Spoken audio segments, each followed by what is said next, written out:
দেশে রন্ধন গ্যাসের সিলিন্ডার আর পেট্রোল নিয়ে দৌড়াদৌড়ি লাগছে, মানুষ একদম পাগলা হয়ে গেছে। কোন থেকে কি করবো?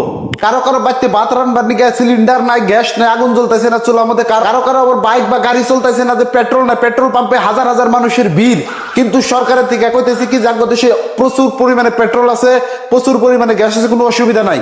আমাকে ভারতবর্ষে যেটা ঘরোয়া সিলিন্ডার, যেটা বাড়িতে ভাত রান্না সিলিন্ডার, প্রত্যেকটা সিলিন্ডারের মধ্যে 1500 টাকা করে দাম বেড়ে গেছে। অফিসিয়ালি আনঅফিসিয়ালি তো কত হয়েছে, মানে 900 টাকার সিলিন্ডার 1500 কিনতেছে। তারপরে হলো পেট্রোলের দাম যদিও অত বাবা মতে বাড়ে নাই, কিন্তু পেট্রোলের এভেলেবিলিটি কম হয়ে গেছে। মানে খালি আমাকে ইন্ডিয়া না, বাংলাদেশে কত কত ভিডিওতে দেখা গেছে যে মানুষ লাইন ধরে পেট্রোল পাম্পে খাড়া হয়েছে, হাজার হাজার গাড়ি, কিন্তু তাকে তেল দিতেছে না। মানে যতখানি লাগে তারা পয়সা দিলে অত তেল দিতেছে না।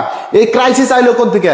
এটা এই যে মিডল ইস্টে যুদ্ধ হইতেছে বর্তমান, ইরান আমেরিকার ইসরায়েলের যুদ্ধ হয়েছে, যারা স্ট্রেট অফ হরমুজ বন্ধ করে রাখছে ইরানের গভর্নমেন্টের থেকে। কিন্তু আমাদের দেশের সরকার কিন্তু এই কথা মানতেছে না যে দাম বাড়ছে, কারণ তারা অফিসিয়ালি যদি অত দাম বাড়ে নাই, আনঅফিসিয়ালি আমরা যদি গ্যাস আনবার যাই, বুকিং আগের মতো হইতেছে না। মানে আমরা ইচ্ছা করলে আগের মতো সিলিন্ডার আনা হারতেছি না। আর যদি আনাও যায় তাহলে এটা 1000-এর সিলিন্ডার বা 900 টাকার সিলিন্ডার আমরা 1500 টাকা করে নিতেছি। গুয়াহাটির মতো সিটিতে সিলিন্ডারের খুব ক্রাইসিস।